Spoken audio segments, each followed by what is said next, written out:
Hey, beautiful people of the internet, how are you guys doing today? Hopefully great, and welcome back to another build video. This time we're going to be taking a closer look at Nova. By now I'm sure you guys know she got a rework, and just like every other build video, we are just going to be skimming through all of her abilities. So starting off strong with her passive, enemies killed while they are slowed have a 15% chance to drop health orbs, and then killing enemies while they are sped up have a 15% chance to drop energy orbs. Moving on to her first ability, this is known as Null Star, and these are particles that surround Nova and seek nearby enemies, assuming that they are within range. The maximum amount of particles you can have is 18, which is purely dependent on how well you mod your Nova. I believe if you either mod for duration or power strength, you can actually pass 18, but that's the amount of, particles you'll be having when it comes to this particular build, if not 20. And I do want to say that for every particle that is surrounding Nova, you will be receiving a 5% damage reduction, which does cap out at 90%. Moving on to the second ability, this is also known as AntiMatter Drop. You launch a giant particle that is capable of absorbing any form of damage that is thrown to it, and I meant to say absorbing damage. The moment it collides with any surface, it explodes and dealing blast damage. If you guys didn't know, Blast also received a rework. So based on this sentence alone, we're receiving a lot of good feedback when it comes to Nova. This ability does scale over power strength and range, so recasting this ability will allow you to also speed up the particle, and also its direction is purely based on wherever the reticle is facing. So if you guys have a very selective area on where you want to throw this particle or where you would like it to land, you can do so by just recasting it once again by hitting your second ability and then just looking at the area at which you just want it to explode. Doing so, then the speed of it will increase, therefore detonating it and just absolutely blowing the enemies to smithereens. Next up is we do have her third ability called Wormhole, and this is essentially a portal that grants the user to teleport from point A to point B. This ability is not the worst, however you're not going to be using it when it comes to nuking rooms. This particular ability is mainly good for open world maps like Deimos or Valles or even the Plains of Eidolon, especially those escorting missions. And I don't know about you guys, but these open world missions are actually a large space, so allowing you to go from point A to point B as fast as humanly possible just makes your life so much easier and you save up a lot of time. Finally, we are moving on to Nova's signature ability called Molecular Prime. This ability controls the general movement of the enemies. Tapping the button will slow the enemies down, while holding it will speed them up with a 200% damage vulnerability. A quick tip is that you can always change the state of the enemy speed up just by recasting Molecular Prime. So let's say for instance that you accidentally slowed the enemies and you want more energy back. What you can do is you can just recast your Molecular Prime, but this time making sure that you do hold down the button, so that way you can just change the state from slow to fast. Once the actual animation or particle actually touches the enemy, then they'll immediately be changed from slow to speed. And you can do the same thing vice versa. If you want to go from speed to slow or slow to speed, you can do that. Just make sure that you go and recast Molecular Prime appropriately based on your, I want to say, finger movement. Alright, so I just want to let you guys know that we are currently going to be rolling around with 3 different builds. We have a build for Nova, the build for our shotgun of choice, and of course the build for our companion. More on that later on the video. Now, I want you guys to take a look at the bottom right and notice that we've got 2 Amber Archon Shards and 2 Crimson Archon Shards. The Amber Shards simply just give us more effectiveness on our energy orbs. This just means that when we pick up an energy orb, instead of receiving 25 energy, we're going to be receiving a little bit more than 25, maybe 50 to 60, somewhere around there. I don't know what the exact mathematical equation would be, but essentially more energy, much better for our energy economy. These 2 Amber Archon Shards actually synergize really well with Nova's passive if you decide to go and kill a sped up enemy.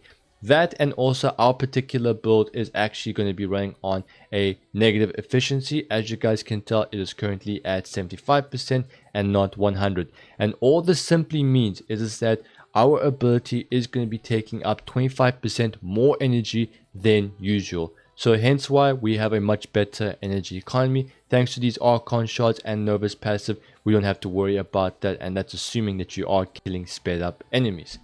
Next up is we are going to be talking about our Crimson Shards. As you guys can tell, we're going to be receiving 20% more ability duration.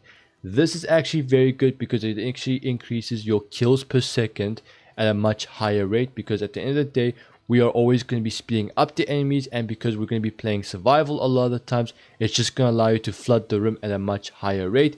The more enemies that you guys can kill in a quick instance, the much easier of a time you guys are going to be having to keep your life support at a much higher rate, or at least 100%.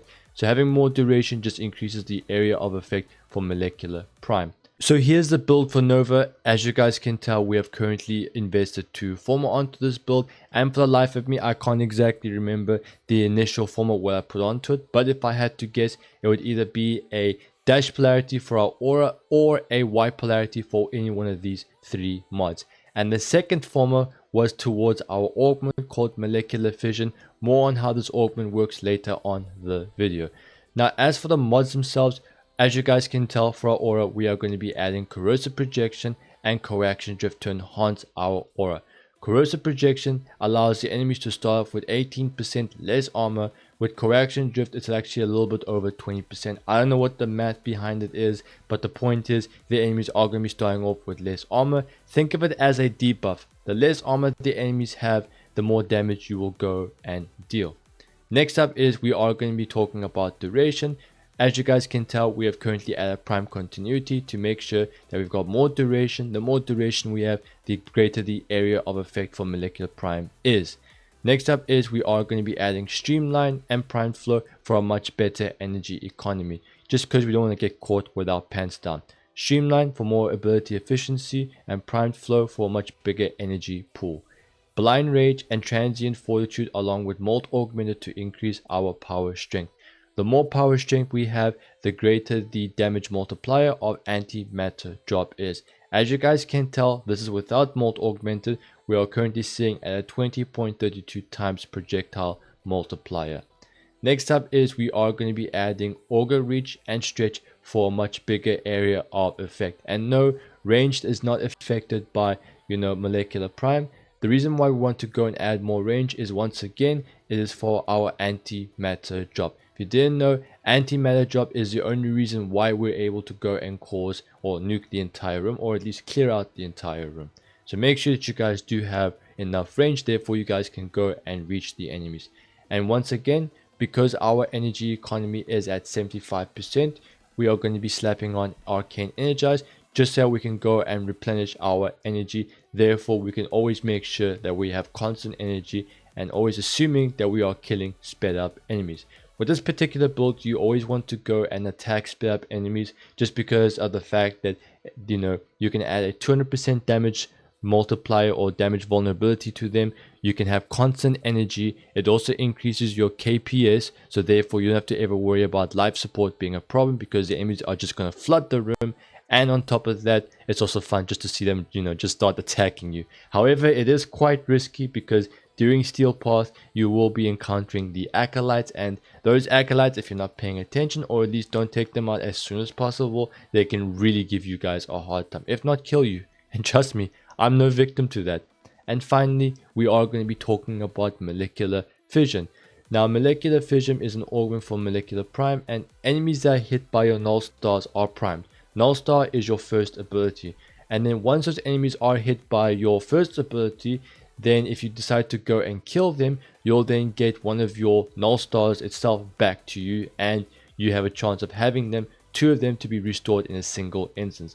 This particular augment is really good because it really helps you keep up your damage reduction at a constant rate, because the one problem that null star has always had is the moment you guys decide to go and cast it, it's then going to go and decrease over time, because it's going to go towards an enemy, kill them, and there you go, you no longer have your damage reduction. It's going to slowly fade away with your damage reduction. However, thanks to this particular augment, you never ever have to worry about it. All you have to do is simply kill a primed enemy, and then you can just get all of your damage reduction up and never ever worry about it ever losing, because it's not duration based, it's per count base, if that makes sense. So if you guys are going to be using Nova's antimatter drop and Molecular Prime, it is highly recommended that you guys go and add a shotgun to your primary slot, and it has to be a shotgun that shoots out pellets, or a regular shotgun, not like the Archoplasma that shoots out like actual plasma, an actual shotgun that shoots out shells.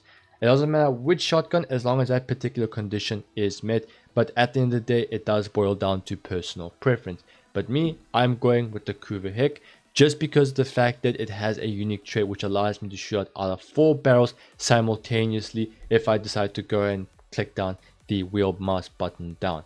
Now for Xbox and PlayStation, I don't know what the exact button is. I haven't played in a long time. You guys are going to have to do that research on your own time.